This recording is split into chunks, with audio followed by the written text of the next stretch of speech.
네, 어제 내려오신 분은 어제 그 여수 밤바다 조금 보셨는지 모르겠는데요. 이왕 내려오셨으니까 여수 밤바다도 한번 보시면 좋겠습니다. 오늘 둘째 날 이 두 번째 세션에서는 한국화 논단이라는 이름으로 사실 매 행정학회에서 한국화 논단 세션이 있는데 이번에도 한국화 논단 세션을 이렇게 가장 큰 방에 이렇게 잡아주셔서 방을 잡아주셔서 제 생각에는 빈 공간은 이 주제에 대한 열정과 마음으로 채우고 그리고 이 주제에 대한 고민으로 채워나가는 그런 시간이 되었으면 좋겠습니다. 이번 한국화 논단 세션의 자장을 맡은 연세대학교 문명재입니다. 그리고 우리 패널 분들을 먼저 소개시켜드리고 그리고 간단하게 제가 말씀을 드리고 패널을 시작하도록 하겠습니다. 순서에 나온 대로 제가 패널에 참가하신 선생님들 소개시켜드리겠습니다. 제 오른쪽에 네브라스카 주립대학에서 강의하고 계시는 우리 이주호 교수님 참가해 주셨습니다. 네, 감사합니다.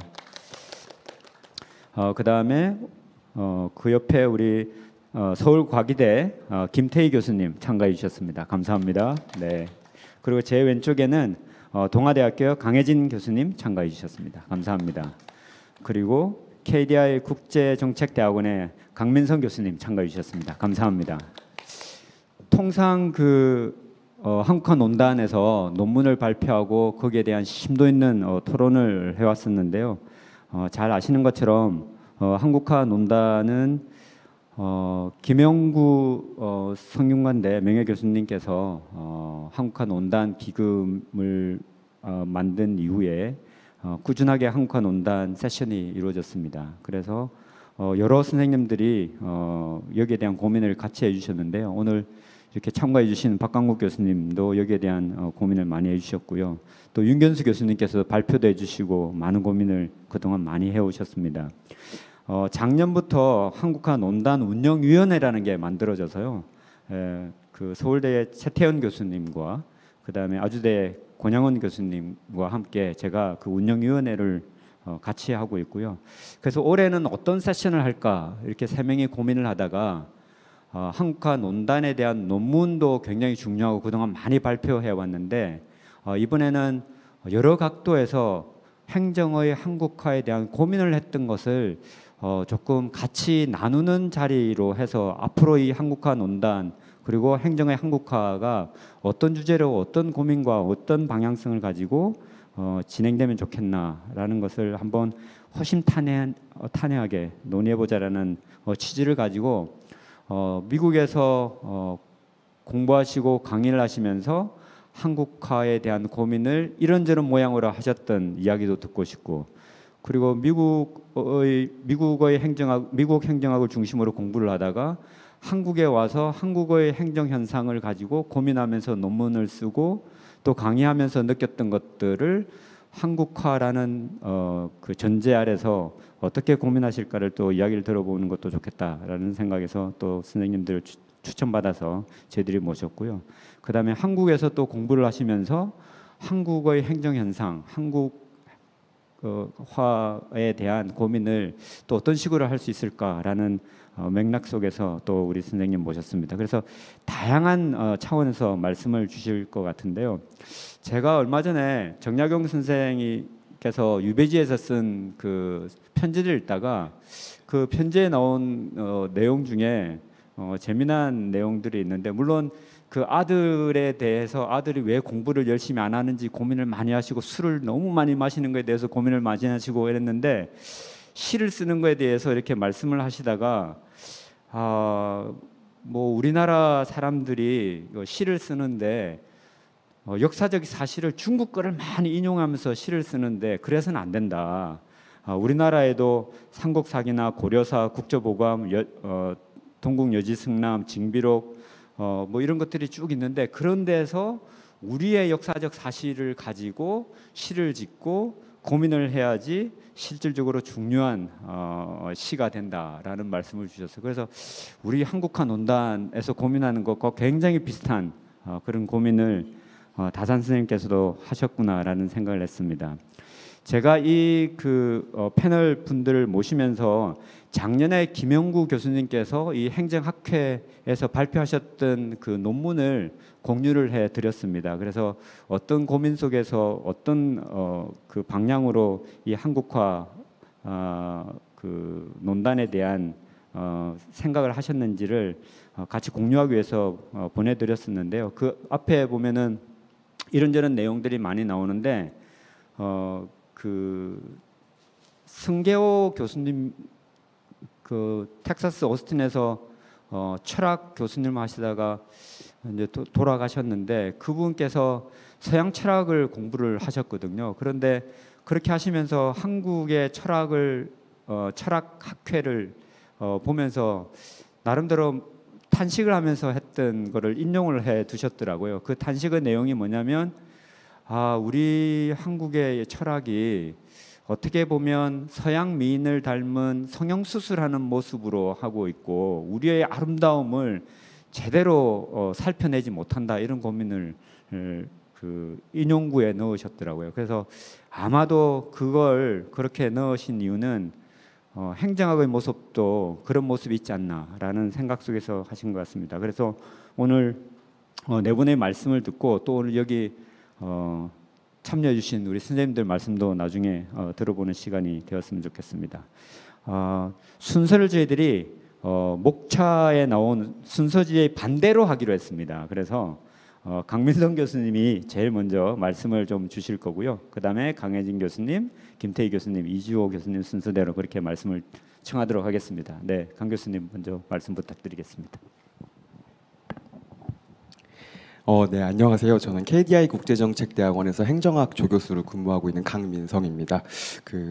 제가 이제 한국에 들어오게 된 지는 아직 1년 반이 채 지나지 않아서 아마 이제 제가 생각했던 미국에서의 퍼블리케이션과 한국에서의 연구를 한다는 것 이런 것들에 대해서 간단하게만 좀 말씀을 드리고자 하는데 제가 되게 고민이 많았습니다.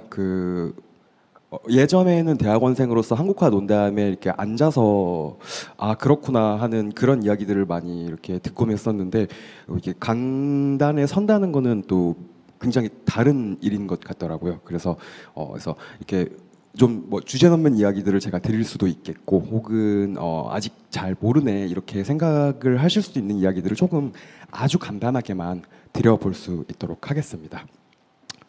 그래서 이제 김현구 교수님의 원고를 쭉 보고 제가 이 세션을 이제 들어와서 발제를 하기 전에 그동안 한국행정논단이라는 타이틀 혹은 이제 여러 가지 이름이 굉장히 많더라고요. 한국행정 이론의 뭐 역수출, 토착화, 그리고 이제 혹은 한국화 해서 여러 가지 패널들이 있는데 제가 몇 개의 글들을 좀 읽어보고 공통적으로 나타나는 부분에 대해서 약간 고민이 드는 부분인데 과연 너무도 익숙한 주제이시겠지만 과연 행정학 즉 저희가 요즘에는 이제 퍼블릭 애드미니스트레이션도 한국에서는 행정학인데 미국에서는 퍼블릭 매니지먼트 즉 공공관리라는 관점으로 조금 더 많이 이야기를 다루면서 예전에 저희가 생각했던 그런 정치학의 뭐 이런 말씀을 드리긴 좀 뭐하지만 못난 동생으로서의 행정학 이라는 것보다는 이제 거기서는 우리가 다룰 수 없는 이야기들에 대해서 조금 더 능동적으로라는 말을 할 때 퍼블릭 매니지먼트라는 용어를 훨씬 많이 쓰는 것 같습니다. 즉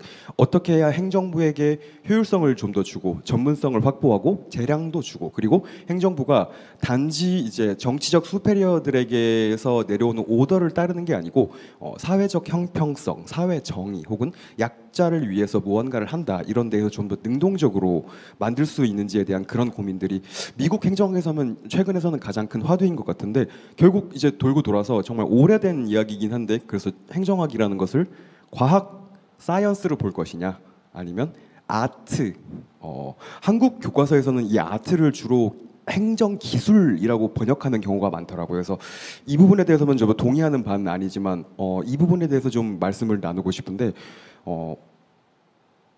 어떻게들 하시는지 저도 항상 여쭤보고 싶었습니다. 행정학, 특히 한국에서 행정학을 한다는 것이 우리가 사이언스, 즉 저 지금 이제 슬라이드 공유되고 있는 자료에서 피직스, 케미스트리, 바이올로지 그리고 이제 여기까지는 뭐 피어 사이언스이긴 하지만 경제학부터는 저희가 사회과학에서도 꽤 사이언스라고 보는 그런 관점이 있는 것 같습니다. 반면 이제 중앙에 정치학, 폴리티컬 사이언스가 있고 오른쪽으로 갈수록 근본적인 가치들에 대해서 조금 더 능동적으로 고민을 하되 그럼에도 그러니까 굉장히 많이 열려 있대. 다만 방법론적으로도 굉장히 오픈이 많이 되어서 사이언스 즉 제너럴라이즈빌리티나 일반화 가능성에 대해서는 굉장히 조금 이야기가 어려워지는 즉 맥락에 관한 그런 연구들이 많은 것 같습니다. 그리고 과거에 제가 이제 석사를 할 때는 우리 모두가 배우기를 사이언스를 해야 한다.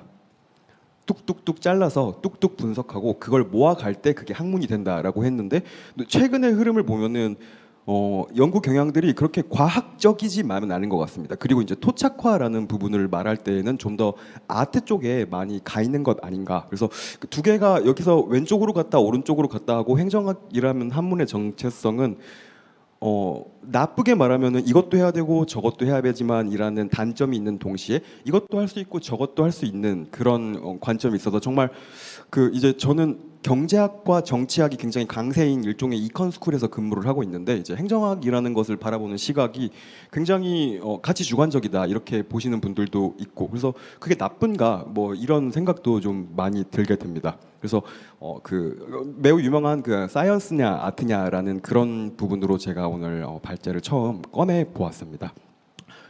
그래서 이제 제가 이제 박사학위를 받은 지 사실 1년 반이 채 지나지 않았고 한때는 참 공부를 많이 했다고 제가 생각을 했었는데 이제 현직에서 일을 하다 보니까 세상에 새로운 주제가 전혀 없더라고요. 그래서 정말 동일한 주제에 대해서 이미 고려대학교 박종민 교수님께서 제가 생각을 오늘 이런 거를 얘기를 해야지라고 했던 것들이 이미 박종민 교수님께서 너무 잘 정리된 형태로 이미 그 정보학 연구에 퍼블리시를 해주셔서 아주 간단하게만 요약을 드리자면 이제 미국 행정학의 전통을 우리가 사이언스인 것처럼 생각하고 받아들이고 있고 이제 거기에 중심에는 항상 등장하는 세 명이 있습니다. 뭐 드와이트 월도의 행정국가론, 허버트 카프만의 상충되는 행정가치 그리고 이제 도널드 캐틀의 미국의 행정 전통에 관한 세 가지 관점 이런 것들이 있는데 이제 박종민 교수님께서 정말 잘 짚어주신 부분이 결국에 미국의 행정 이론도 미국의 행정 현상을 설명하기 위한 어떤 특정한 정치 이론의 형태였고 다시 바꿔 말하자면 그게 미국의 입장에서는 그렇게 과학은 아니었다. 훨씬 더 아트 혹은 인문학의 관점에서 가까웠고 또 한마디로 종합하자면 미국 행정학은 굉장히 자유주의, 반국가주의 그리고 민주주의라는 세 가지 가치에 부응하기 위해서 시대적 산물로서 행정학이 후발적으로 굉장히 발전한 그런 형태를 띠고 있다라고 이제 굉장히 깨끗하게 정리를 해주시면서 그리고 한국 행정학에 대해서도 비슷하게 다만 한국에서의 행정학은 미국에서 보는 것처럼 즉 정치학과 민주주의의 연속 선상에서의 행정학이 아니라 법학과 관리주의 관점에서 좀 더 많이 발전을 해왔다라고 하는데 이제 그 저변에는 국가주의 전통에 관한 한국만의 다른 독특한 관점들 즉 국가라는 것에 대해서 기본적으로 굉장히 긍정적으로 생각하는 그런 문화 그리고 유교적 정치 사상과 전통적 규범의 작용 그래서 종합적으로 이제 박종민 교수님께서는 이제 한국 행정학의 현상을 외부 통제보다는 내부 통제를 즉 윤리적 관점이나 덕성을 강조하는 방향으로 그리고 분립과 견제를 통한 조화보다는 통합과 조화 그냥 그 자체로 그리고 영혼이 가득한 우리가 교과서에서 흔히 읽는 그런 소울풀한 그런 관료가 아닌 굉장히 기계적이면서 테크니컬한 관료를 그리고 시장보다는 국가주의를 굉장히 선호해 왔던 그런 한국적 맥락이 아주 많이 담겨 있다라고 하면서 이제 말미에는 이제 한국 행정학의 현실을 이론과 교육 측면에서는 미국 행정학 즉 정치학의 한 파트를 가지고 왔으나 실제 정부 운영의 실체적인 측면에서는 일본적 행정 현실에 대해서 좀 더 많이 그 모든 행정구역 체제나 제도, 시스템, 공무원 제도까지 이르기까지 굉장히 일본을 닮아 있는 그런 특수성 때문에 미국 행정학을 그대로 가지고 온다는 것이 어떤 의미가 있겠느냐라는 그런 임플리케이션을 남겨주셨습니다. 그래서 말미에는 이제 제가 해석하기로는 과학화에 대한 지나친 집착보다는 정치학 그리고 이제 이 부분에서 제가 좀 많이 동감을 했었는데 아트를 행정 기술 혹은 그런 특정한 스킬이라고 번역하지 말고 그런 가치들에 대해서 조금 더 열려 있는 인문학의 방식으로서 행정학에 대한 공감대를 형성해 나갈 필요가 있지 않을까라고 하는 그런 부분이었습니다. 그래서 이 부분을 제가 정리를 할까 하다가 이 아티클이 훨씬 더 잘 정리를 하고 있어서 이 부분에 대해서 전달을 드리면서 근데 이제 다시 돌아가 보자면은 너무도 익숙하신 주제일 텐데 그래서 행정학이 과학이어야 되냐 혹은 아트여야 되나 라는 질문에 의해서 이제 뭐 늘 돌아가지만 허버트 사이먼과 드와이트 월더가 굉장히 오랜 시간 이에 대해서는 이제 이야기를 나눠왔고 사실 요즘 행정학을 한마디로 미국에서도 정리를 하자면 굉장히 가치 지향적으로 변해가고 있습니다. 소셜 이퀴티, 마이너리티, vulnerable populations 혹은 소외되는 사람들에 대해서 접근을 굉장히 많이 하고 있는데 즉 다시 바꿔 말하자면은 사실 과학적이라거나 팩트 베이스는 아닌 것 같습니다. 그리고 조금 더 노골적으로 말씀을 드리자면 디펜던트 베리어블이 굉장히 가치 지향적이거나 가치 함축적인 변수들로 굉장히 많이 바뀌고 있는 것 같습니다. 근데 그럼에도 불구하고 방법론 측면에서는 그런 과학적인 대화를 할 수 있기 위해서 좀 더 방법론적인 측면도 강화가 되면서 좋게 말하자면은 과학의 장점과 인문학의 장점을 동시에 고려를 하는 방향으로 진화를 하는 것 같으면서도 또 굉장히 나쁘게 말하자면은 과학화의 그런 근시안적인 단점과 그리고 이제 인문학에서 말하는 공감을 받을 수 없는 주제들을 무조건 중요하다고 말하는 그런 종류의 두 가지 단점이 이렇게 동시에 발생하고 있는 그런 특징이 좀 있는 것 같습니다. 근데 이제 이 슬라이드를 제가 굳이 이게 준비를 한 거는 제가 항상 그 박사과정 수업에서도 이 부분에 대해서 토론을 굉장히 많이 하고 있는데 드와이트 왈도가 흔히 한국에서는 이제 그 교과서에 서술이 되어 있기는 드와이트 왈도는 행정의 과학화를 거부하고 행정의 과학화를 불가능한 것이라고 말했다라고 했는데 원전을 제가 엄청 열심히 읽어본 결과로 드와이트 왈도는 과학을 부정했다기보다는 과학 또한 하나의 특정 가치 체계에 가깝기 때문에 드와이트 왈도의 뉘앙스가 물론 드와이트 왈도가 글을 굉장히 어렵게 써서 그 맥락이 정말 어렵다는 거에 대해서는 저도 10분 공감을 하지만 드와이트 왈도가 하고 싶었던 말은 과학도 오케이인데 과학만 하자고 주장을 하는 것에 대해서는 우리가 고민을 할 필요가 있다. 왜냐하면 과학이라는 것도 특정 가치 체계를 담고 있는 하나의 결국에는 밸류이고 그리고 넓은 스펙트럼에서는 이것도 인문학 혹은 아트의 관점에서 우리가 볼 필요가 있기 때문이다라고 1954년도 책에서 저술을 해왔었는데 그런 측면이 지금 한국 행정의 토착화와 굉장히 넓게 혹은 깊게 관련이 되어 있지 않나 싶어서 이 부분을 제가 조금 준비를 해왔습니다.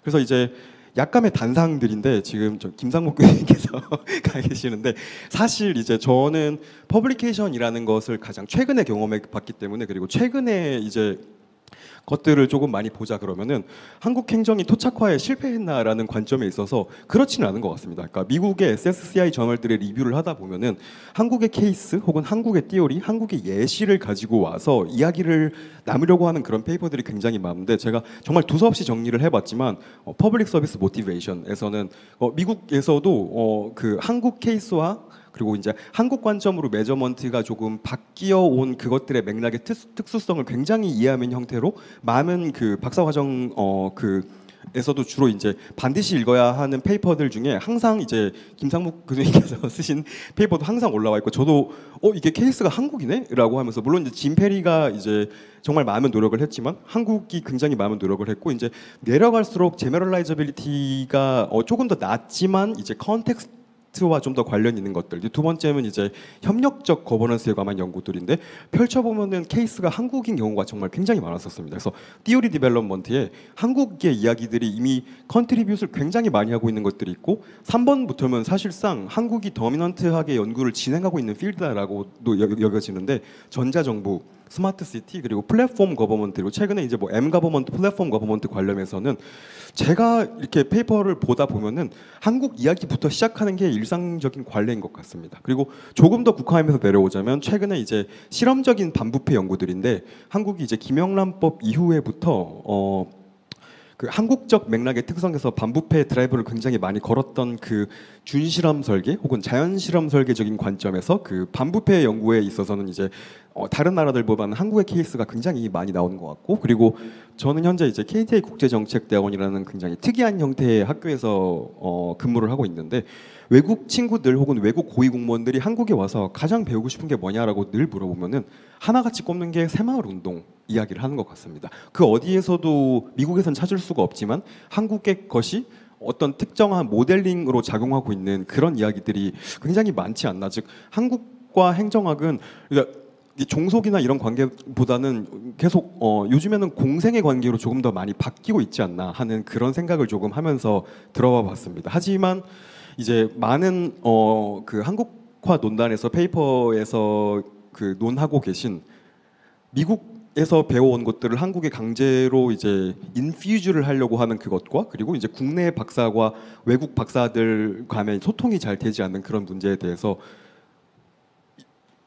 많은 분들이 굉장히 이 부분에 대해서는 느끼고 계실 텐데, 이미 이제 2009년도 권혜수 교수님께서 남겨주신 내용에 대해서 이런 방식으로 현재 한국 행정의 그런 사상적 혹은 종속성 심화에 대해서 많은 이야기를 남겨주셨습니다. 그래서 저는 뭐 신임 교원으로서 이제 그런 부분에 대해서는 제가 말씀을 나누긴 정말 어려운 것 같은데, 한 가지 이제 신임 교원의 입장, 그러니까 최근에 한국의 하이어링을 겪었던 사람의 입장에서는 저희들이 이제 평가를 받을 때 KCI보다는 SSCI, 즉 미국의 퍼블리케이션을 만들었냐를 굉장히 높게 평가를 받고 임용을 되던 그 순간도 기억이 나는데, 지금처럼 이제 뭐 총장님이나 원장님들께서 항상 저희들한테 당부처럼 하시는 말씀이 지금처럼 미국에다만 퍼블리케이션을 꾸준히 해주세요라고 부탁을 합니다. 즉 저희 입장에서는 이 한국화라는 게 굉장히 낭만적이고 가슴이 뛰고 언젠가는 이런 일을 해봐야지라는 생각을 하면서도 동시에 저희들의 성과 평가하면 오늘날에는 결국 미국에서 그 되풀이하는 이야기를 할 수밖에 없도록 유인 구조가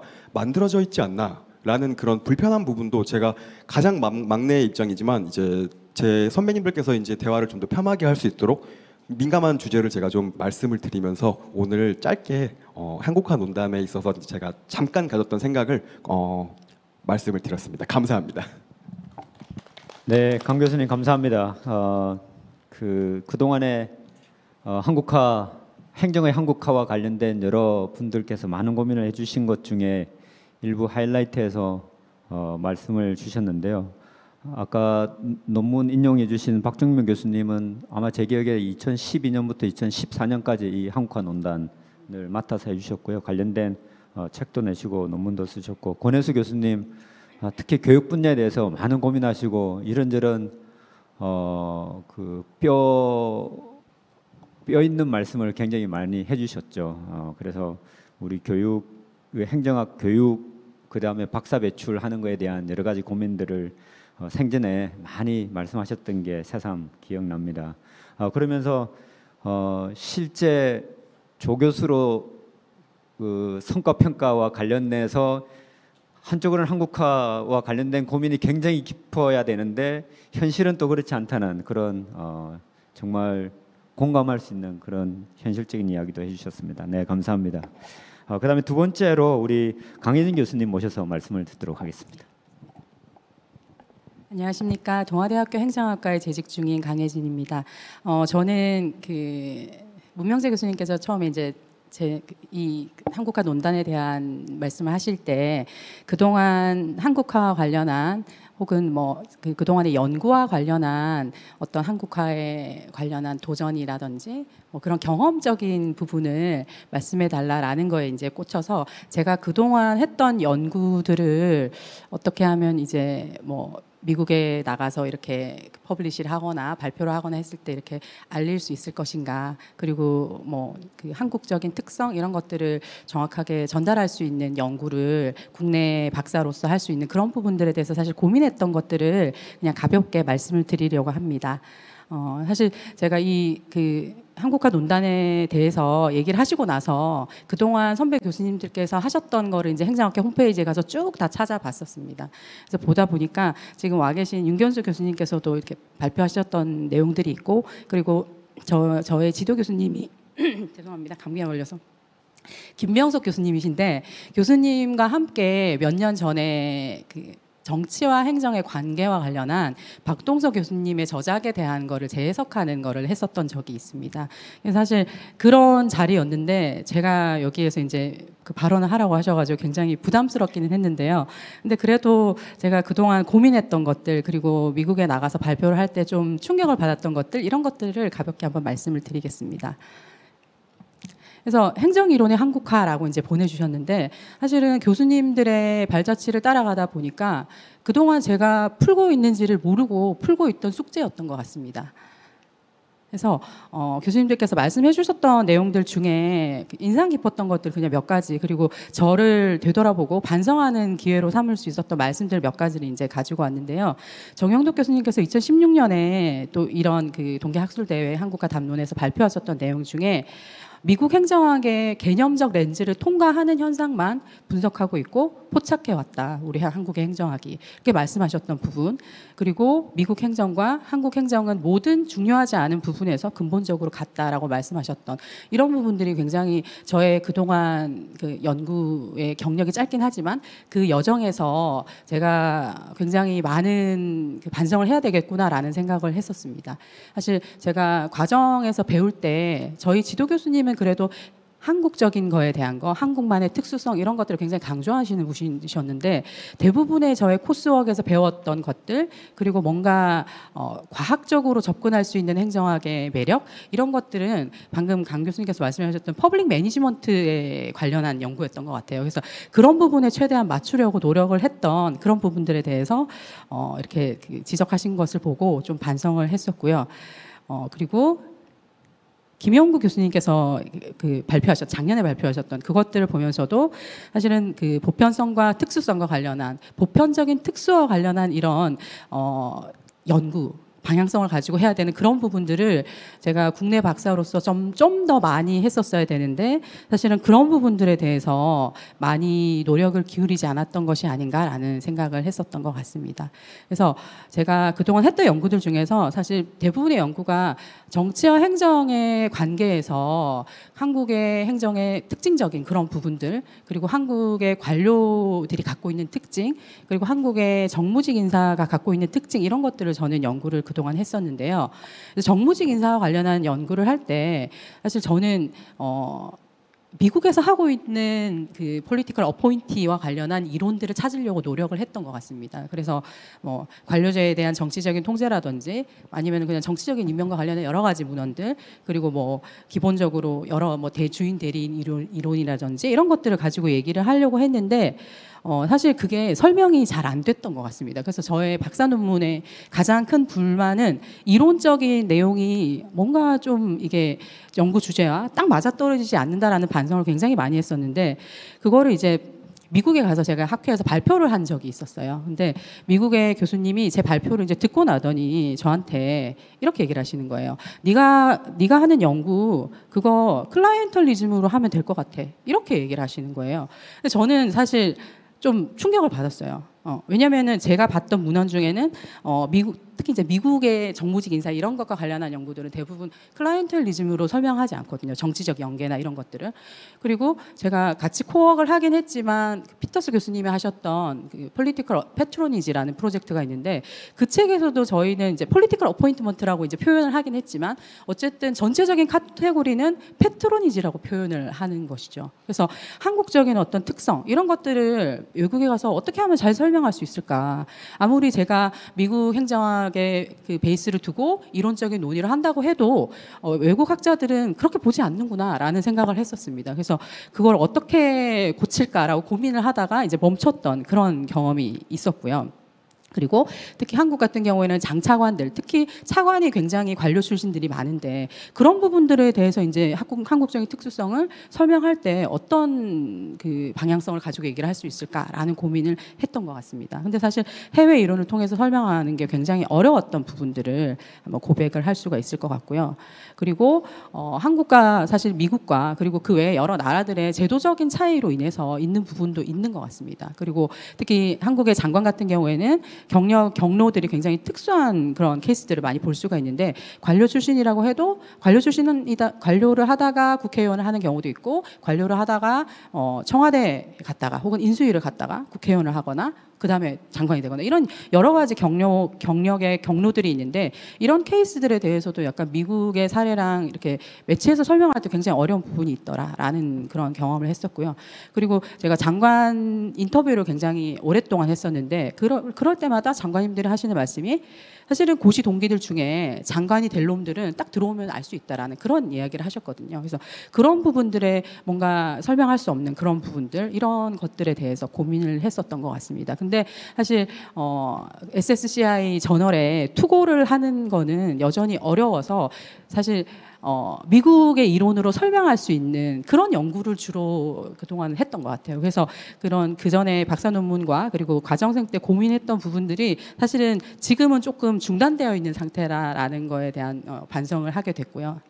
그리고 또 하나 포인트로 이제 관료 출신 장관들이 보이는 어떤 전문성과 관련한 거를 장관 인터뷰를 하면서 굉장히 많이 느꼈었는데 그 부분도 사실 제가 박사 논문을 쓰면서 좀 더 노력을 하고 질적인 연구를 좀 더 이렇게 많이 깊이 있게 했으면 뭔가를 찾아낼 수 있었을 것 같은데 그런 부분들도 새로운 개념 정의를 하는 부분에서 조금 용기가 부족했던 것 같습니다. 여기 앉아 계신 교수님, 윤경수 교수님께서 굉장히 많은 거를 하셨던 것 같아요. 공직자의 그런 공직과 공직자의 차이, 관료와 공직자는 다르다라고 말씀하신 그런 연구라든지 아니면 한국의 관료들의 자리 문화라든지 아니면은 보통 우리가 정치적인 중립에 대한 이야기를 하지만 우리나라의 고위 공직자들에 대해서는 정치적인 신중함이라고 표현해서 그렇게 접근하는 게 필요하다. 이런 이야기들을 굉장히 질적 연구를 통해서 많이 도출을 하셨는데 저는 이제 그런 도전을 아직까지는 못하고 있어서 앞으로의 과제로 이렇게 한국적인 특성을 설명할 수 있는 부분들을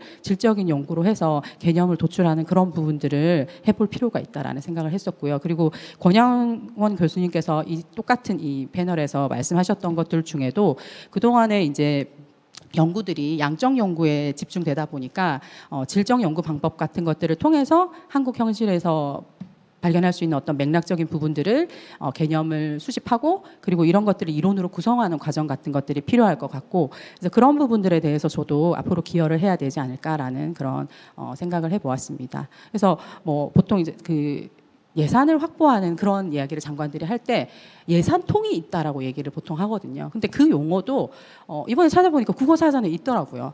근데 그렇게 얘기를 하지만 사실은 행정학적인 용어로 사용되는 거는 아니기 때문에 그런 거라든지 뭐 인사통이라든지 이런 얘기를 하는 그런 부분들을 발견하는 연구들을 해보면 좋지 않을까라는 그런 개인적인 생각을 했었고요.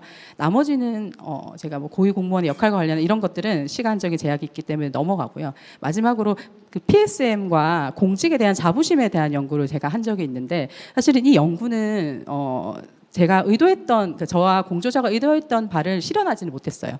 왜냐하면 PSM이 사실 최근에 이제 이직 의도랑의 관계를 연구를 많이 하는데 이게 방향성이 굉장히 믹스되어 나오는 경우가 굉장히 많은데 그런 부분들에 대해서 고민을 하다가 한국에서는 공직에 대한 어떤 프라이드 같은 게 있을 수 있지 않을까라는 생각을 해서 공직에 대한 자부심 이게 이제 뭔가 중간에서 역할을 하지 않을까라는 그런 도전을 했었는데 이게 기본적으로 서베이 같은 것들이 미국의 문헌에 베이스해서 질문을 만들잖아요. 그렇다 보니까 공직 만족도라는 그런 개념이 이미 있는데 공직 자부심이라는 걸 너네가 뭐 심리학이나 이런 데서 갖고 와서 만들긴 했지만 뭐 억셉트 할 수 없다라는 그런 리뷰들이 많았었던 것 같아요. 그래서 공직 만족도를 바꿔가지고 퍼블리시를 했던 그런 경험들 이런 것들이 이제 저의 경험으로 말씀을 드릴 수 있을 것 같습니다. 근데 마무리를 하자면 어쨌든 제가 너무 그 연구를 쉽게 하려고 했던 그런 부분들 때문에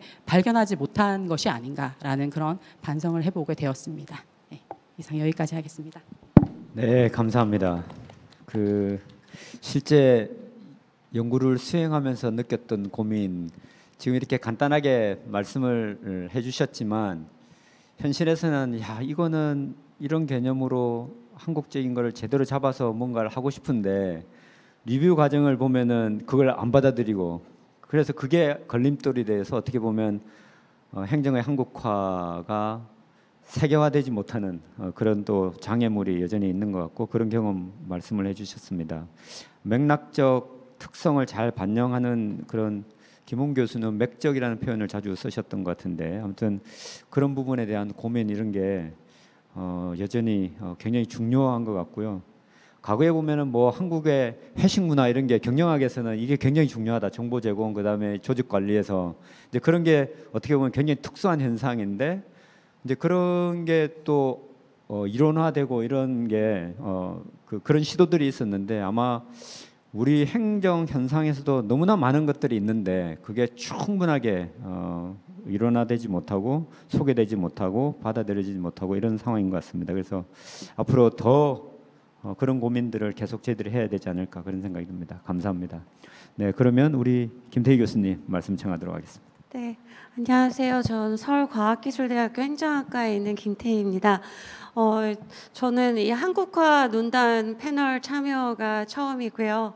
한국에서 열심히 공부를 하지 않았던 그런 학생이기도 했고, 네, 지금 교수가 됐지만 여전히 좀 그런 측면에서 노력들이 너무 부족했던 그런 그 학자로서 그래서 오늘 이 패널 참여가 저한테는 너무 의미 있는 기회이긴 하지만 제가 이 자리에 앉아서 이 선생님들 앞에서 제 의견을 드릴 수 있는 그 자격이 있는지는 계속 고민이 돼서 저도 실은 이제 파워포인트를 준비를 하긴 했지만 네.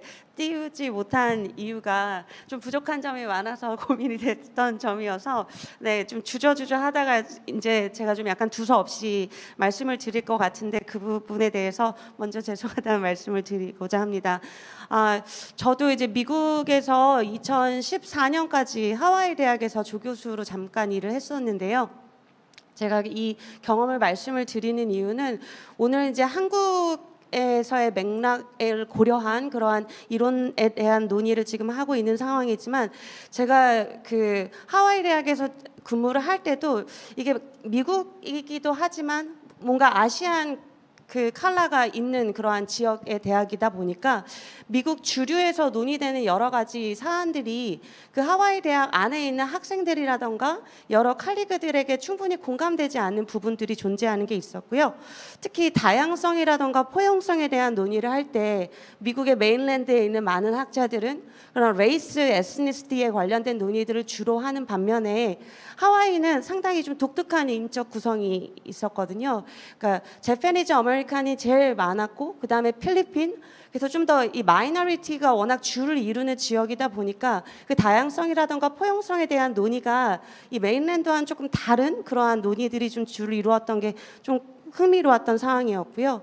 그리고 커뮤니티에서 필요로 하는 여러 가지 그러한 서비스들을 이 시민들이 주정부가 수행하는 어떠한 역할이라고 보기보다는 비영리 조직이 제공하는 그러한 서비스에 조금 더 초점을 맞추고 있었기 때문에 어떠한 정부의 역할에 대한 논의보다는 비영리 조직이 혹은 이러한 서비스를 공공 서비스를 제공하는 일반적인 어떠한 기타 조직들의 역할에 대한 관심 그리고 연구가 훨씬 많았던 것 같습니다. 근데 이제 이런 말씀을 드리는 이유는 그 김영구 교수님께서 쓰신 한국행정화, 한국화의 길을 찾는다를 읽으면서 제가 좀 꽂혔던 포인트는 서구 중심의 이론에 우리가 너무 좀 몰입해서 공부를 하다 보니 그러한 이론적 논의를 한국 행정으로 들어왔을 때 우리가 행정의 형상들을 충분히 설명하지 못했던 이유가 뭘까? 그러면 어떠한 맥락적인 특징을 우리가 고려하지 못했는가라고 할 때 저도 교수님께서 말씀하신 것처럼 한국에서 사람들이 갖고 있는 상당히 고유한 그러한 문화적이라던가 조직적인 그러한 맥락을 충분히 고려하지 못했고 그러한 것들을 고려한 이론 개발 노력들이 아직은 좀 부족했기 때문이지 않았나라는 그러한 그 교수님 의견에 좀 같이 공감을 했었던 것 같고요. 그래서 이제 그런 측면에서 문명재 교수님께서 이제 숙제를 내주시긴 하셨는데 서구에서 개발된 여러 가지 논의된 그러한 이론 중에서 한국의 맥락에서 적용을 시켰을 때 좀 충분히 설명이 되지 않는 그러한 이론적 논의가 뭐가 있을까? 이런 질문을 주셔갖고 이 학회 기간 동안에도 그렇고 지난 주 동안 만나는 제 동료들하고는 계속 이 얘기를 나눴던 것 같은데요. 그 중에 첫 번째가 퍼블릭 서비스 모티베이션이었던 것 같습니다. 저희 지금 김상목 교수님께서 지금 같이 계셔 주시는데요. 저도 그 김상목 교수님께서 2009년에 제이파트에 실으셨던 그 Testing the Structure of Public Service Motivation in Korea라는 그 페이퍼가 제가 그 유학을 할 때 너무 인상이 깊었던 그런 페이퍼였거든요. 왜냐하면 이제 PSM이라는 거는 이제 저희는 컨스트럭트라고 이해를 합니다만 요즘은 이론적 논의들이라고 많이들 얘기를 하시더라고요. 근데 그 퍼블릭 서비스 모티베이션이라는 것을 이제 개발할 때 주로 생각했던 것이 과연 이제 민간 조직에 일하는 사람들하고 공공 조직에 일하는 사람들의 차이점이 과연 어디서 올까?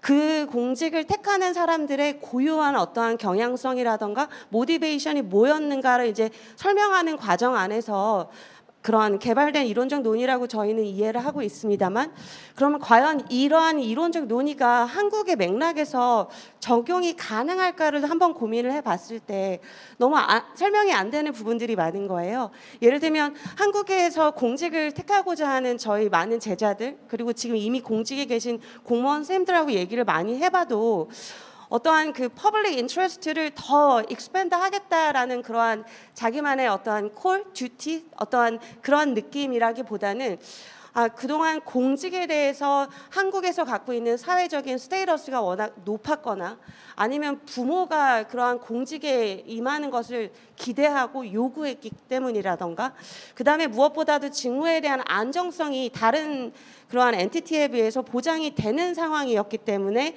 공직을 택하는 그러한 경우들이 워낙 주를 이룬다라는 점을 고려할 때 과연 그 퍼블릭 서비스 모티베이션이라는 것이 우리 지금 공직에 입직을 하거나 입직을 고려하는 그러한 사람들의 모티베이션을 충분히 설명할 수 있는가라는 생각이 들더라고요. 그리고 이제 그 김상목 교수님 연구에서도 우리나라의 어떠한 그러한 유교적 가치관 그리고 집단주의적 그러한 문화 때문에도 이 서양과 구분했을 때 어펙티브하고 노멀티브한 그러한 모티브가 조금 더 레셔널한 모티브보다 더 강하게 나타난다라는 의견을 주셨었는데, 그러한 차이가 존재하는 이유가 좀 이러한 그 독특한 그러한 맥락적인 특성에 기인한 게 아닐까라는 생각이 들었고요.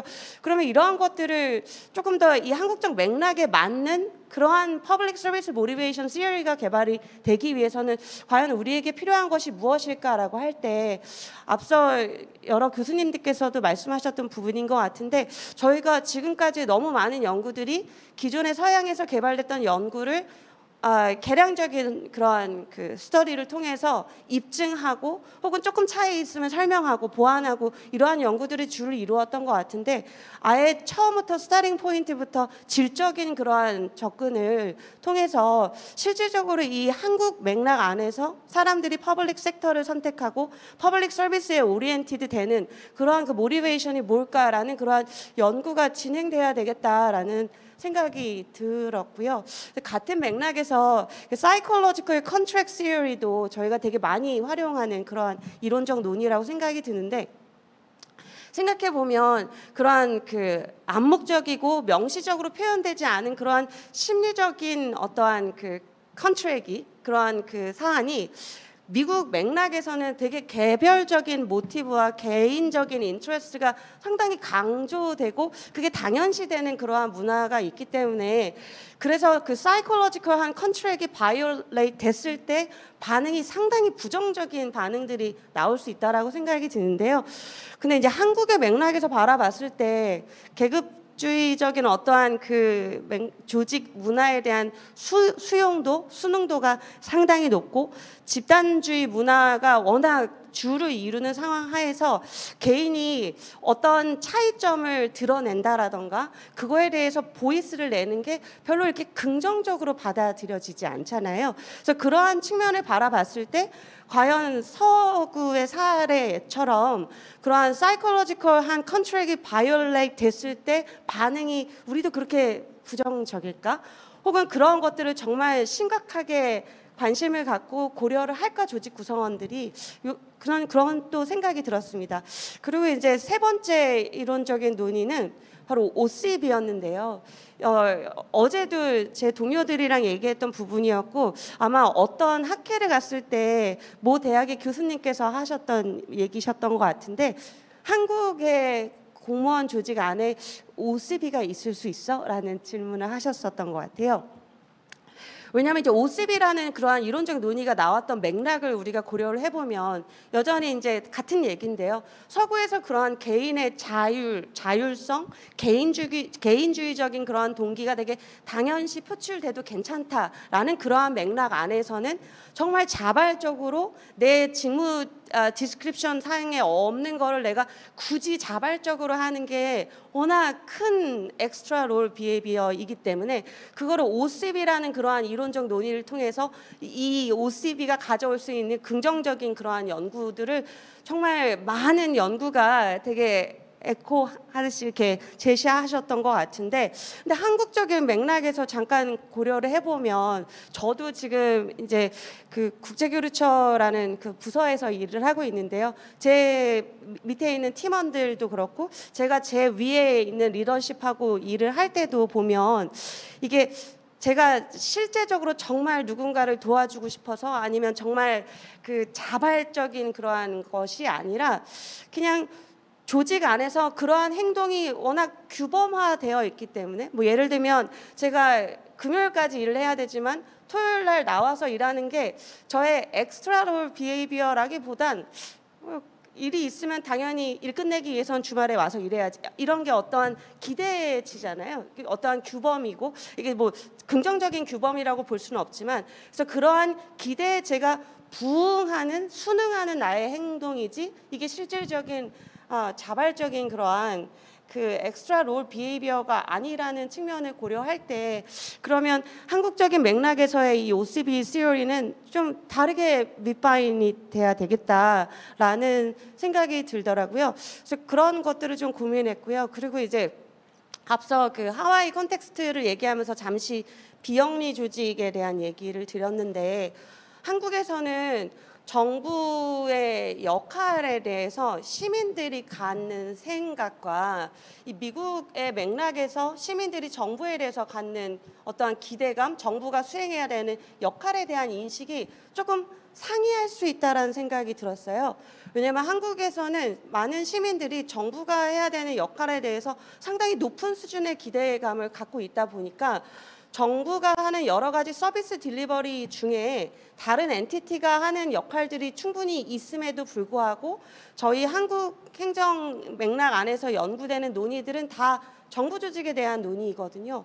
근데 이제 미국을 가보면 여기 지금 미국에서 여전히 교수하고 계시는 선생님도 계시지만 여러 행정학 프로그램 안에 상당히 주요한 필드가 non-profit이거든요.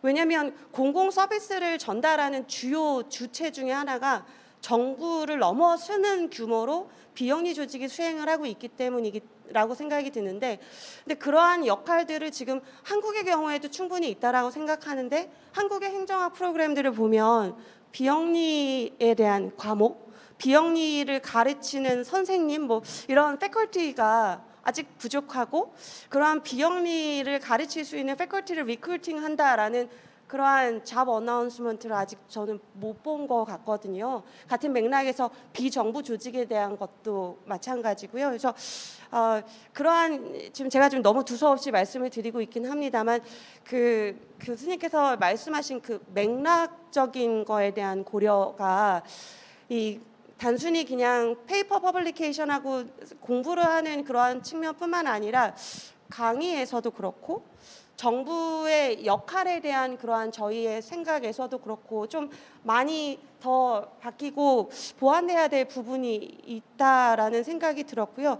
그래서 그런 측면에서 오늘 그 김영구 교수님 발제문이 저로 하여금 되게 많은 생각들을 하게 했고 앞으로 제가 아직 주니어 학자지만 앞으로 더 커가는 그러한 학자로서 어떠한 공부를 하고 어떠한 방향성을 갖고 연구를 수행을 해야 되는가를 성찰하게 하는 그러한 기회를 주신 것 같아서 그런 점에서도 되게 감사했고, 그리고 같은 맥락에서 그러한 좀 질적 연구들을 같이 할 수 있는 그런 뭐 워크 그룹, 칼리그 그룹들이 좀 형성되고 앞에 계신 선생님들께서 그러한 작업들을 이끌어 주신다고 하시면 저희는 되게 감사할 것 같습니다. 네, 이상입니다. 네, 감사합니다. 그 하와이에서 강의하실 때 느꼈던 부분, 그다음에 개인적으로 연구하면서 미국 중심의 이론을 실제 사용할 때 한국하고는 너무 다르다라는 그 생각을 하게 된 서너 가지의 이론적인 부분들을 엮어주면서 말씀을 주셨습니다. 비영리 조직에 관련된 부분은 요즘 한국에서는 뭐 사회복지 이런 데서 많이 하고 있어서 보니까 여기 참가하고 지금 서울로 가는 그 외국 참가자들이 주로 아노바 참가하러 또 서울로 가더라고요. 그 주로 사회복지 쪽에서 많이 하고 있어서 미국에서는 행정학에서 많이 하는데 예, 그 부분도 정부를 바라보는 시각, 정부의 역할과 관련해서 조금씩 다른 것 같습니다. 네, 감사합니다. 자, 그러면 마지막으로 우리 그 이 교수님 모셔서 말씀 듣도록 하겠습니다. 아까 말씀하신 것처럼 아직도 미국에서 강의하고 계시고 계속 미국에서 강의하실 텐데 작년까지 그 아스파의 한국 행정학 섹션에 체어를 맡아서 수고 많이 해주셨습니다. 네, 안녕하세요. 저는 네브라스카 대학교 행정학과 교수이고 지금 행정학회에 참석해서 너무 이제 기쁜 마음으로 참석하고 있습니다. 이주호라고 합니다. 저는 그 문명재 교수님이 이 한국화 논단의 토론자로 초청을 해주시면서 제가 그 이 보내주신 논문이 있는데 그걸 읽고서 그거에 대한 토론 비슷하게 이렇게 하는 거라고 제가 착각을 하고 그 논문을 읽으면서 제가 여기 오기 전에 이제 대만에 학회가 있어가지고 거기 갔다가 왔는데 그 학회 중간중간에 이거를 좀 읽었거든요. 근데 읽으면서 머리를 쥐어 뜯으면서 너무 어려워서 일단 단어도 어렵고 단어가 어려우니까 당연히 내용이 잘 이해가 안 가고 내용이 이해가 안 되니까 토론을 뭘 해야 될지 잘 모르겠고 이런 고민이 있었어요. 그래서 나름대로 그냥 몇 번 계속해서 읽다가 몇 가지 생각을 좀 파워포인트 슬라이드로 좀 적었는데 일단 이 논문에서 제시하고 있는 연구 문제라든지 연구 목적 그리고 결론에 나와 있는 내용들은 너무 많이 공감이 되고 많은 또 배울 수 있는 여러 가지로 측면에서 배울 수 있는 시간이었던 것 같아요. 저는 사실 한국화 논단이라는 거를 이제 요번에 처음 알게 됐고 내용을 읽다가 제가 나름대로 좀 정리한 거는 그 연구 문제에서의 그 핵심적인 내용은 과연 서양 이론이 대표될 수 있는 이론인가, 사회과학 이론에서 특히 이제 미국의 행정 이론이 대표성이 있는가, 뭐 이런 게 제일 큰 연구 문제였던 것 같고요. 연구 목적은 한국에서의 특수한 맥락에서 잘 개발된 이론들은 보편적일 수 있다. 그거는 이제 제가 다음 슬라이드에도 얘기를 좀 하고 싶은데 제 생각은 이렇습니다. 이 이론이라는 게 이 논문에서 나와 있는 서양 이론, 행정학 이론 이 스펙트럼이 굉장히 넓은 것 같아요. 좋은 것도 있고 아주 나쁜 것도 있고 아주 이상한 것도 있습니다. 뭐 제가 그냥 good, bad, ugly라고 했는데 좋은 논문, 그러니까 좋은 행정 이론은 뭐 지역적인 시간적인 거 관계없이 보편될 수 있다고 생각을 하거든요. 그게 한국의 맥락에서 개발된 이론이든 미국 맥락에서 개발된 이론이든 어떤 맥락적 상황이 다르더라도 좋은 이론은 보편적일 수 있다. 또 반대로 얘기하면 좋지 않은 이론은 그게 서양 이론이든 뭐 한국 이론이든 어느 나라의 이론이든 절대 보편적일 수 없다. 그래서 제가 그건 너무 좀 당연한 얘기 같고 그다음에 세 번째가 이제 어글리한 거는 약간 좀 트리키한 것들이 있는 것 같아요. 좋은 것인 양 알려졌거나 그렇게 이해되어 왔지만 실제로 컨텍스트별로 굉장히 다를 수도 있고 아니면 의도적으로 매니플레이트 될 수도 있고 좀 그런 이론들이 있지 않나. 그래서 행정이론, 미국의 행정이론의 어떤 뭐 보편화 아니면 한국 맥락에서의 한국 이론의 보편화 이런 거를 얘기할 때 기본적으로는 좋은 이론들은 보편적일 수 있다라는 좀 생각을 하고 좋지 않은 이론은 그렇지 않다라는 생각을 하고 그럼 저희들이 해야 될 거는 그런 좋은 이론을 개발하는 거. 그게 한국적 맥락이든 미국적 맥락이든 미국적 맥락에서도 마찬가지로 충분히 좋은 이론이 있을 수 있다고 생각을 하고요.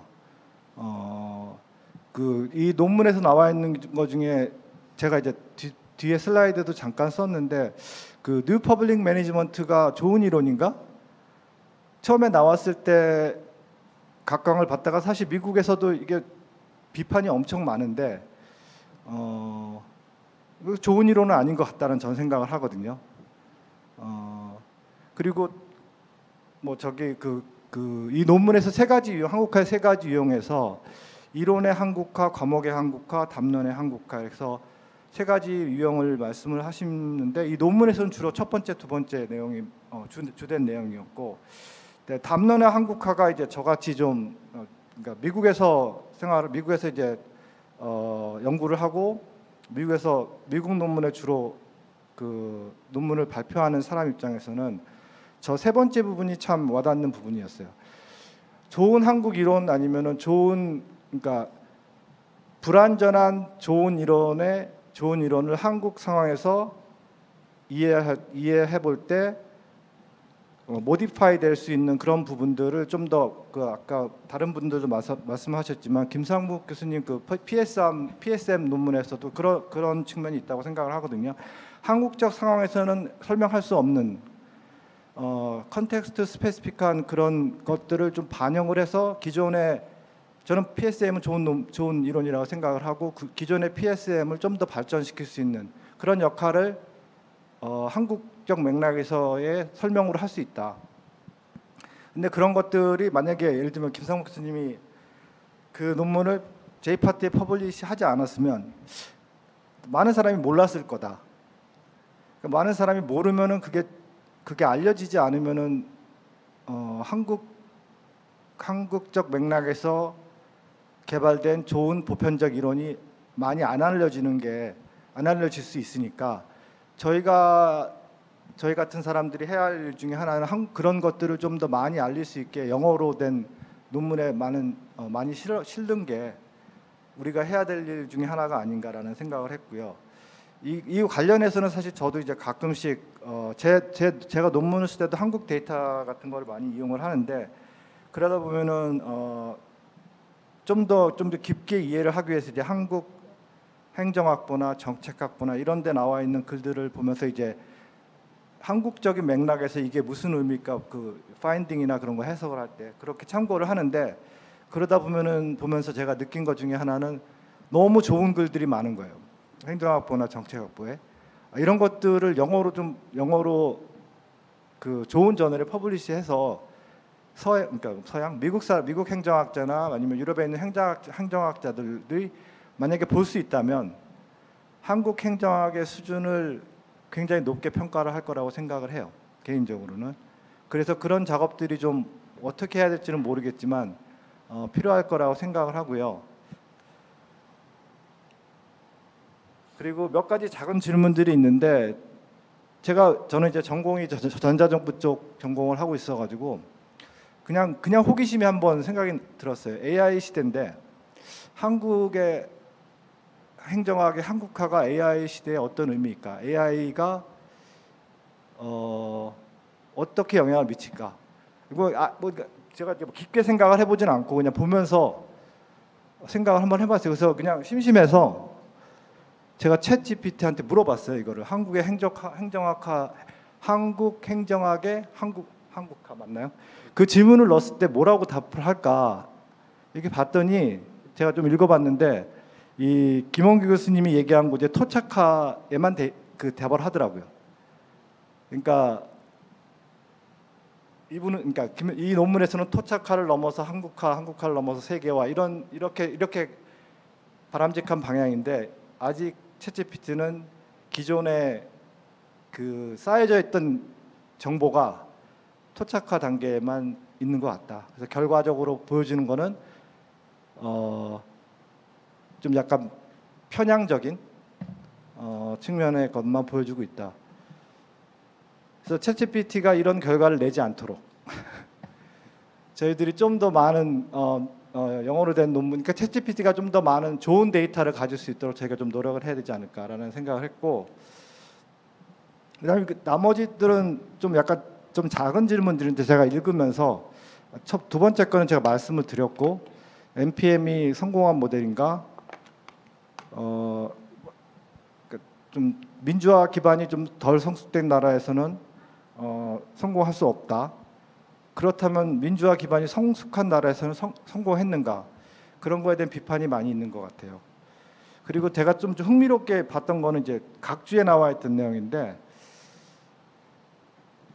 일본의 행정학 연구 아니면 특히 이제 일본 과거에 60년대 70년대만 해도 일본에 있는 사회과학자들이 미국에 많이 가서 연구도 하고 유명한 분들도 많이 나왔잖아요. 그 사회학이나 경제학이나 정치학, 사회학이나 조직학이나 이런 분야에서 굉장히 유명한 그 일본 학자들이 많이 나오는데, 어느 순간부터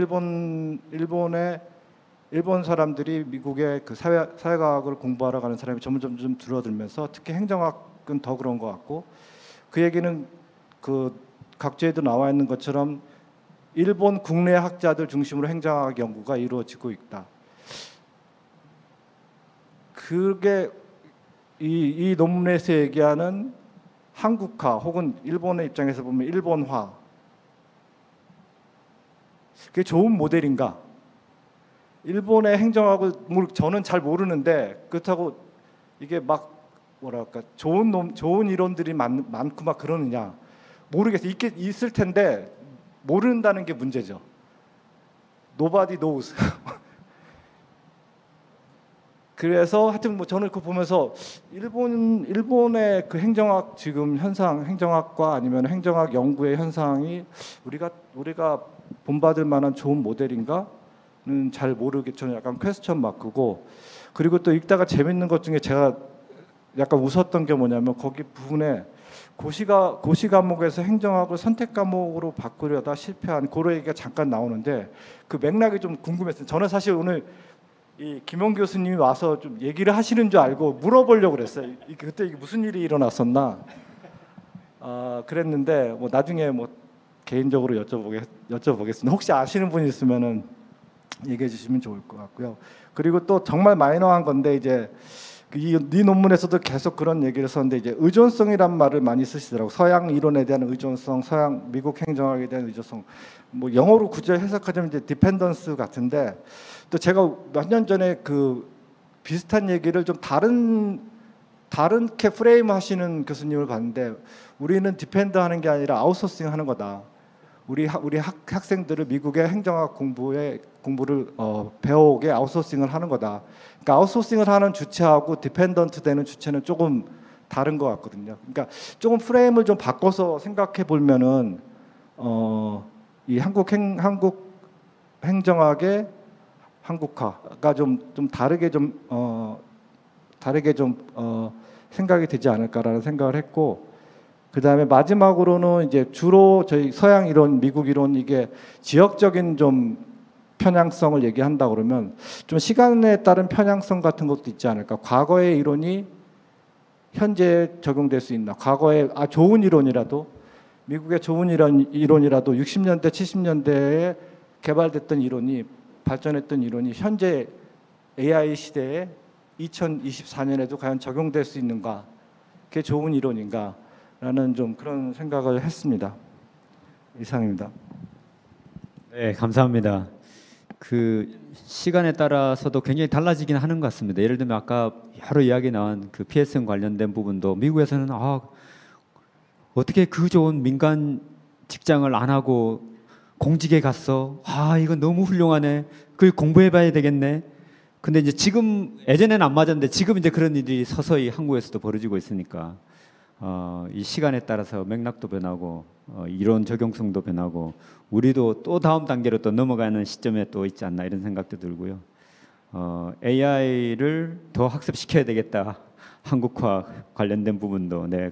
그러면 그런 고민들이 훨씬 많이 나와야지 얘는 알아들을 테니까 네. 저희들 숙제가 있는 것 같습니다. 우리 네 분 선생님 말씀을 들었는데요. 오늘 여러 선생님들 말씀하시면서 여기 계신 우리 선생님 조남들도 이렇게 나왔는데 말씀을 좀 청해 듣고 싶은데요. 제 생각에는 이 한국화 논단 운영위원회 출범할 때 역할을 하신 우리 박광국 교수님 여기 계신데 말씀 좀 주시면 좋을 것 같고요. 우리 김상국 교수님 PSM 관련된 모든 우리 여기에 있는 패널리스트들이 언급을 하셨는데 그때 그 고민들 함께 좀 나눠주시면 좋겠고요. 또 윤경수 교수님 관련된 고민을 많이 해오시고 논문도 많이 쓰셨는데 또 말씀 좀 주시면 좋겠습니다. 그 마이크를 있습니까? 저기 선생님 뒤에. 예, 안 그래도 우리 문명재 교수님이 자정하시는데 그 배경을 좀 설명해 주신 거예요. 사실 작년에 제가 학술상 한국행정학회 학술상 심의위원장을 맡았는데 이걸 좀 제도화하려면은 김영구 선생님 말씀이 일단 이걸 좀 위원회도 만들고 좀 그렇게 해야 되겠다. 그래서 제일 고민한 게 운영위원장을 누구를 모셔야 되겠냐. 이게 사실 엄청 고민을 했어요. 그래서 결국 이제 한 몇 개월 고민하다 얻어낸 답이 문명재 교수를 모셔야 되겠다. 의견 합의이 됐어요, 그냥. 그래서 제가 오늘 이 패널 들으면서 저도 굉장히 많은 걸 이제 배웠는데 왜냐하면은 네 분 토론자 또 관점이 공유되는 부분도 있지만은 또 관점이 조금 달라요. 그래서 상당히 재밌다라는 이제 그런 생각을 제가 지금 하고 있는데 이 한국화 논단을 이제 제가 조금 이게 왜 필요할까? 저도 사실 미국에서 공부를 했지만은 처음에는 뭐 우리가 미국에 가서 배워와서 그 첨단 학문을 가져오면 되는 거지 뭐 우리 개발도상국 이런 데서 굳이 뭐를 개발해야 될 필요가 있냐 그런 생각을 많이 했어요. 젊은 소장파일 때는. 제가 금년 2월에 정년을 했는데 이제 뭔가 좀 알려고 하니까 이제 정년을 맞이하더라고요, 그냥. 근데 미국은 그런 게 없잖아요. 미국은 뭐 뛰어난 교수는 60, 80까지 계속 하는데 우리는 무조건 65세만 되면은 뭐 뛰어난 교수든 뭐 앉는 교수는 다 내보내버려요, 그냥. 이게 저는 사실 이런 연구도 우리 행정학에서는 굉장히 연구 주제가 돼야 되는데 오히려 지금 저기 생물학과의 최혜천 교수가 이런 주장을 좀 한단 말이에요. 그분은 이과 교수인데 불구하고 그 제가 뭘 느끼냐면은 이 한국화 논단이 아까 우리 네브라스카의 그 이주호 교수님 말씀대로 지금 분위기가 굉장히 한국화 논단이 살아야 될 시점이 아닌가 저는 그런 생각을 합니다. 시간적으로. 그 왜 그러냐면은 서양도 그렇지만 지금 큰 학문적 지금 철학 흐름이 바뀌고 있잖아요. 과거에는 우리가 데카르트부터 시작해서 칸트까지는 계속 내 개인만 연구를 했다고 주체 철학이라 그래가지고 나는 무엇을 알 수 있느냐, 나는 무엇을 해야 되느냐, 뭐 계속 개인만 가지고 파고들었는데 이게 최근 현대 철학이 오면은 이제 관계 철학으로 바뀐단 말이에요. 이제는 내가 자연하고 어떻게 관계를 해야 되냐, 내가 인간하고 어떻게 내가 AI하고 어떻게 관계를 해야 되느냐. 이게 지금 굉장히 중요하단 말이에요. 이제는 그게 바뀌었어요. 이제는 화두가. 그렇다면 저는 생각할 때 얼마 전에 그 서울대 사회학과 한상진 매 교수님이 그 위르겐 하우마스 이론이 소통 이론이잖아요. 하우마스하고 대담을 했는데 거의 매년 찾아갑니다. 하우마스 교수를. 지금 96세인데. 근데 하우마스 교수가 얼마 전에 2019년 쓴 책이 유명한 책이 하나 나왔어요. 또 하나의 철학사라는 책을 내셨는데 그 말씀이 뭐냐면은 이제 21세기에 우리 행정 난제, 기후변화부터의 모든 문제의 답은 어디 있냐면은 서양에 있는 게 아니고 동양 유교나 불교에 찾아야 된다. 그 이분이 그때 왜 이제 한국에 와서 유교, 불교를 듣고 충격을 받았던 거예요. 그때 해인사를 가셨는데 종림스님한테 그때 종림스님이 뭘 하셨냐? 팔만대장경 전산화 작업을 하고 계셨던 거예요. 그 완전 디지털화 시키려고. 그래서 그분하고 한 2시간 대담을 했는데 하마스가 엄청 충격을 받은 거예요. 그래서 내가 다시 한 번 더 한국을 오겠다 그랬는데 나이가 너무 고령이라서 오지를 못했습니다. 못했는데 이번에 독일 찾아가니까 한국 교수들 다른 데 보지 말고 유교, 불교 들어가면 그 모든 관계 철학이 거기 다 들어있다. 그 저도 사실은 뭐 깊이게는 모르죠. 그렇지만 이제 한국화 논단이 뭐를 펼쳐야 될 때는 오지 않았느냐. 그게 아까 우리 NPM에 대한 얘기가 오늘 계속 많이 나오는데 사실 제가 그렇거든요. NPM이 80년대는 굉장히 풍미했잖아요. 70년대는. 그러다가 미국도 80년, 90년대 오면 이제 셋백 된단 말이에요. 태조가 된단 말이에요. 왜냐하면 자꾸 비판이 나오니까. 그때 내가 90년에 버클리 대학 가서 내가 엔젤 교수를 만났단 말이에요. 엔젤 결식 교수를 만났는데 그때는 이분이 소양파였어요. 그때. 근데 지금은 이분이 뭐 협력적 거버넌스에서는 지금 세계적인 학자니까.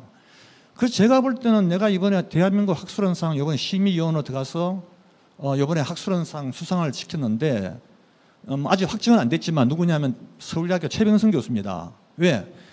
경제학의 김남경 교수도 마찬가지고 한 분야를 30년 동안 계속 해왔다라고요. 이게 왔다 갔다 하면 안 돼요. 한 분야를 계속 천창하는 거예요, 그냥. 그래서 그것도 만장일치로 7명 중에 과반만 얻으면 수상이 되는데 만장일치로 다 주는 거예요, 그냥. 그렇다면 저는 한국화 논단에 정말 저는 여기에 완전히 빠져 있는 그 학자가 꽤 나와야 되겠다. 그 생태계가 형성이 돼야 되고 그걸 한국행정학회가 지금 문명재 교수님이 위원장을 하고 계시니까 한국행정 그 판을 좀 깔아줘야 되지 않느냐. 그런 공론의 장만 만들어진다면은 우리 학자들의 머리가 워낙 좋으니까 제가 이번에 방콕 가서 4박 5일 유엔 회의에 갔는데 다른 나라 개발도상국 학자들 발표는 별로 들을 게 없더라고요. 근데 한국 교수들은 굉장히 논리적으로 얘기를 해요. 여기 들어보면 굉장히 논리적이에요. 영어도 엄청 잘하고. 그래서 야, 우리나라가 하브마슨 말대로 사실 한국과 논단을 잘만 발전시킨다면은 여기에서도 엄청난 이론이 나올 수가 있겠다 하는 그런 생각을 갖고 오늘 제가 많이 배웠습니다. 고맙습니다. 네, 감사합니다. 이제 한국화를 넘어서 세계화의 시점이 다가오고 있다 아니면 그 중간에 있다 이런 말씀을 주신 것 같습니다. 네, 감사합니다. 네, 김상묵 교수님.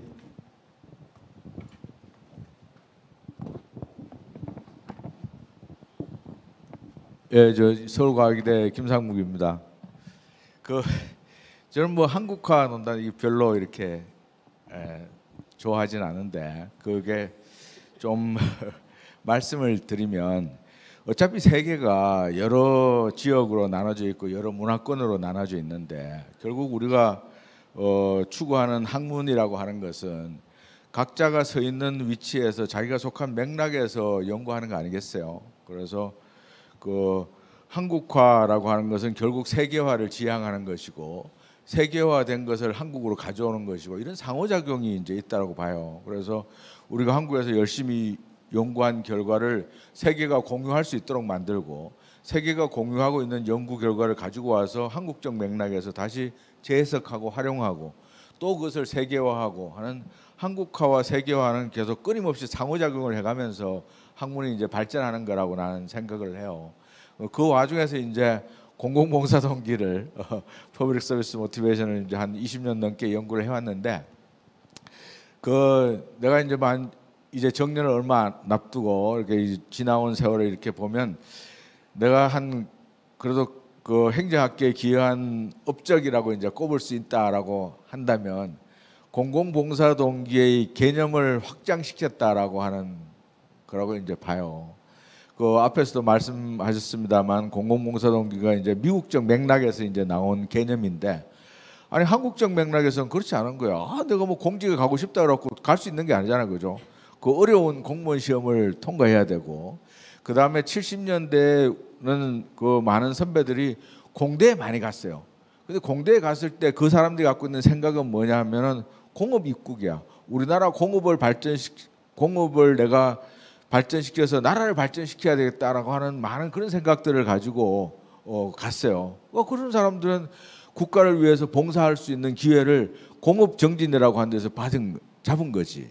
그래서 야 이게 그러한 미국식의 개념으로 이 한국적인 맥락이나 상황을 해석하기는 굉장히 어려운 거죠. 유럽도 마찬가지고 유럽은 또 다른 맥락이 있는데 그래서 공공봉사 동기의 개념 정의를 이제 다시 확장하게 되는데 그 와중에 이제 2007년, 8년, 9년 가면서 여러 진페리를 비롯해서 여러 학자들과 이제 많은 토론들을 했습니다. 논쟁들도 많이 하고. 그래서 지금은 공공봉사 동기를 공무원이 갖는 공무원이 되려고 하는 동기는 이제 탈피해서 인간이면 누구나 가질 수 있는 보편적인 동기로 보는 거죠. 단지 공공 부분에 가는 사람들은 아마도 그 동기가 좀 더 높을 것이다라고 이제 예상은 하는 거지. 그러니까 민간에 있더라도 내가 뭐 가정주부라고 하더라도 충분히 국가와 국민을 위해서 봉사하려고 하는 동기는 누구나 가질 수 있는 것이죠. 그렇게 이제 그렇게 좀 범위를 확대했다라고 이제 봐요. 그 다음에 이제 제가 요즘 생각하는 또 하나 것은 여러 가지 많은 사회적인 난제가 있는데 이러한 난제들을 정부의 영역, 행정의 영역에만 맡겨두고 국민들은 그냥 가만히 눈떠 보면 되느냐? 난 그렇지 않다고 보거든요. 그래서 정부와 시민이 사회 문제의 어려운 것들을 해결하기 위해서 책임성을 나는 공유해야 된다고 봐요. shared responsibility를 가져야 되는 거지.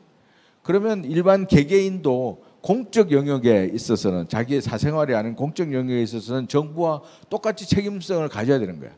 그래서 공적 문제에 대해서 관여하고 참여하고 비판하고 감시하고 평가하고 협력하고 하는 역할들을 해야 되거든. 그러면 그런 의미에서 본다면 이제 우리가 얘기하는 뭐 행정 공공이라고 하는 것은 보편적인 문제가 이제 되어 버리는 거죠. 그래야만 난제가 해결될 수 있다라고 이제 보는 것이고, 그렇다고 본다면 국민 개개인이 모두가 다 상당한 수준의 공공봉사 동기를 가져야 된다라고 하는 것이 제 개인적인 생각이에요. 그래서 제 생각에는 행정학계 특히 우리가 그 한국화를 얘기하지만 끊임없이 한국적인 맥락에서 한국적인 자료를 가지고 한 연구 성과들이 자꾸 세계에 널리 알려져야 되는 거예요.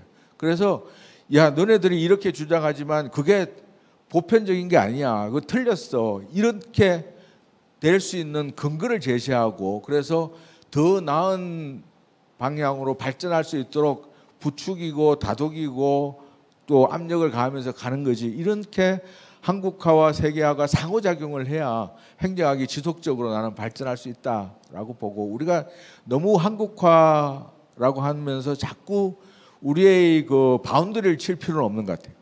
끊임없이 이렇게 스며들어가도록 하는 것들이 필요하지. 그래서 저는 개인적으로 일본의 행정학은 우리가 반면교사로 삼아야 될 대상으로 보고 있습니다. 이 정도 하겠습니다.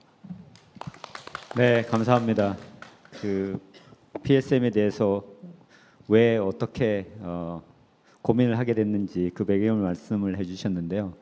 그러니까 이게 연구를 하다가 이거는 아닌데, 우리는 다른데 라는 질문에서부터 시작되는 것이 아닌가 이런 생각이 들었습니다. 감사합니다. 네, 유견수 교수님 말씀 청하도록 하겠습니다. 네, 사실 오늘 네 분 발표 굉장히 고민들을 많이 한, 또 공부를 열심히 하시는 분일수록 고민을 많이 하시는 것 같아요.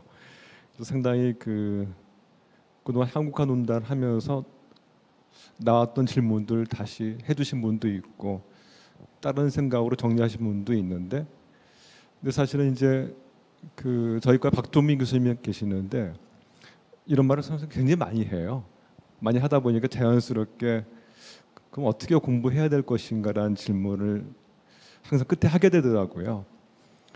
근데 이제 그 한국과 관련해 가지고 그동안 처음에 토착화에 대한 논고 시작을 해가지고 그다음에 최병선 교수님은 토착화 필요 없다.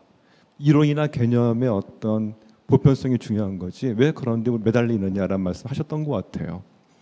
근데 이화여대 박종희 교수님은 아니다. 정의나 신뢰 같은 어떤 우리가 자주 쓰는 우리한테 꼭 익숙한 개념들을 연구할 필요가 있는 거 아니냐라는 또 말씀하셨던 것 같아요. 그러니까 김영 교수님이 그러니까 이제 토착화보다는 한국화라는 개념을 이렇게 쓰면서 한국적인 현상을 이론화하는 데 좀 더 관심 가지면 어떨까라는 아마 취지에서 논단이 계속 진행돼 왔던 것 같습니다. 근데 이제 저희가 이제 이제 박준민 교수님 평소 했던 얘기들을 다시 정리해 보면 크게 오늘 나왔던 얘기 가운데 안 나왔던 얘기가 세 가지가 있는 것 같아요. 첫 번째는 우리가 이제 미국의 행정이론을 갖다 쓰기도 하고 수입한다고 하는데 그럼 미국 행정이론이 과연 뭐지라는 질문을 던졌을 때 없다라는 거죠. 전부 다 거의 정치학에서 갖고 오고 경제학에서 갖고 오고 심리학에서 갖고 오는데 과연 미국의 행정 이론이 있을까라는 생각 항상 같이 하게 되는 것 같아요. 그러다 보니까 이제 행정 이론의 한국화라는 질문을 던지게 되면 너무 자연스럽게 행정학이란 과연 무엇인가라는 질문도 함께 던질 수밖에 없다라는 거. 그래서 아마 그런 고민들이 같이 따라가지 않는가라는 게 첫 번째 드리고 싶었던 말씀이고, 두 번째는 이제 그 데이터 문제인데, 아까 우리 김상우 선생님 공직, 사실 이제 공직 선택하는 동기가 최근에 보면 뭐 공무봉사 동기 떨어지고 공직에 대한 프라이드 없어진다고 하는데, 그래서 옛날 사람들보다 오히려 그 직업의 안정성이나 먹고 살기 위해서 공직을 선택한다는 말들을 많이 하시더라고요.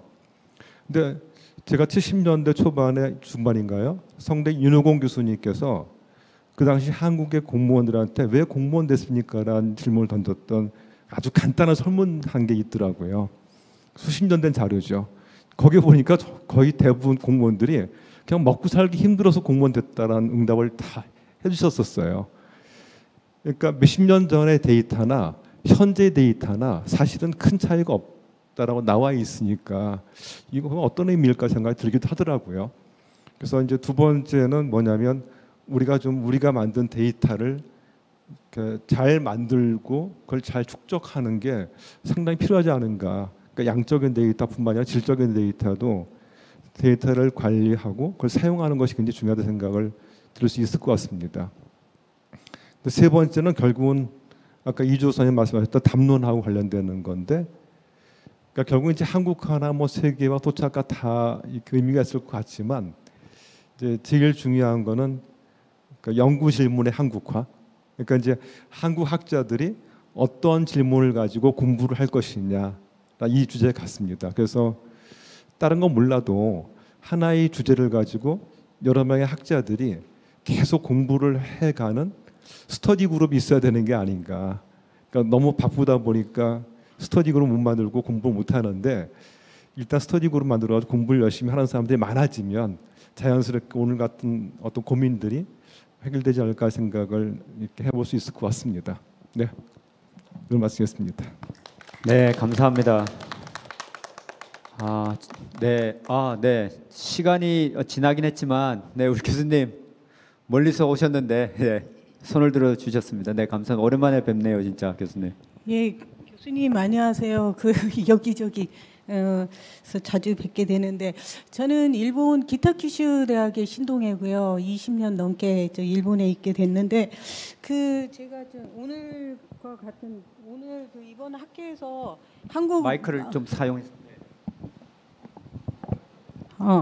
예, 그 한국 그 행정학의 한국화 논단 이야기가 계속 어제부터 있어가지고 굉장히 좀 반갑다라는 생각을 했는데요. 그래서 좀 오늘 시간이 점심시간인데 좀 손을 들었습니다. 일단 몇 가지 말씀드리고 싶은 건, 첫 번째는 제가 1986년에 대학의 그 심포지엄 주제가 한국의 행정학의 토착화 였거든요. 그러니까 우리는 지금 거의 40년간 이 얘기를 하고 있다. 그 얘기를 좀 문명재 교수님께서 위원장을 맡고 계시니까 이거를 반문을 하고 싶은데, 우리 모두가 좀 해야 되는 게, 아까 이주호 교수님 말씀하신 대로 대미 의존성인지 아니면 아웃소싱인지 그거에 대해서 우리가 좀 반성을 해야 되겠다. 그리고 그게 왜 그럴까?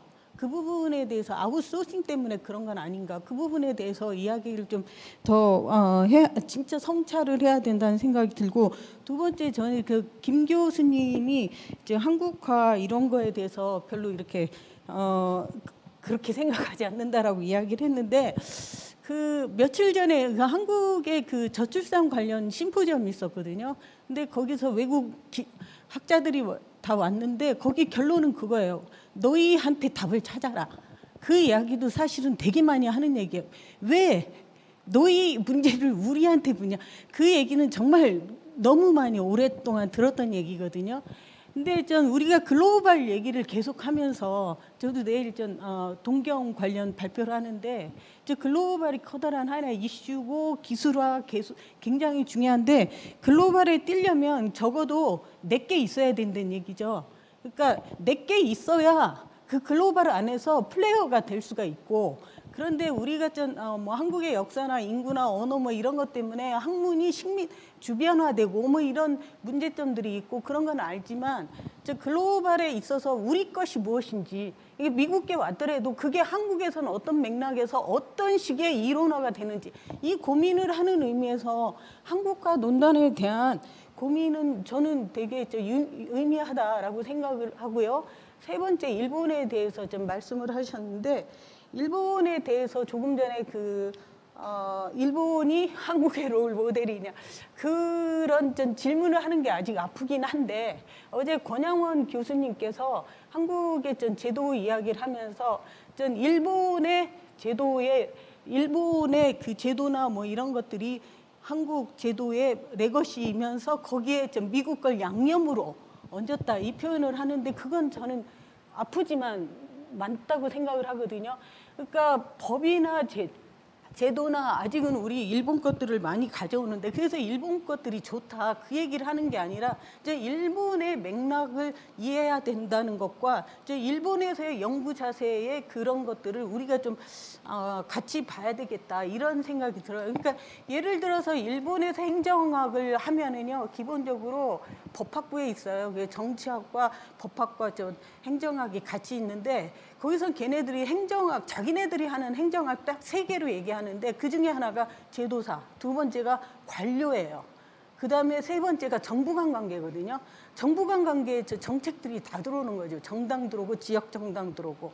그리고 관료가 걔네들이 조국의원이라는 게 그대로 영어로 들어가 있는데, 조국의원이 우리나라도 관료 출신이 뭐 장관도 되긴 하지만, 걔네들이 조국의원은 정부의 의회에 들어가서 정책을 직접 파이프 역할을 하는 의미거든요. 그러니까 정치 행정의 이원론 이런 얘기가 있질 않아요. 그래서 정치학과 행정학이 굉장히 겹쳐지는 부분에서 관료와 의회 관계가 들어오거든요.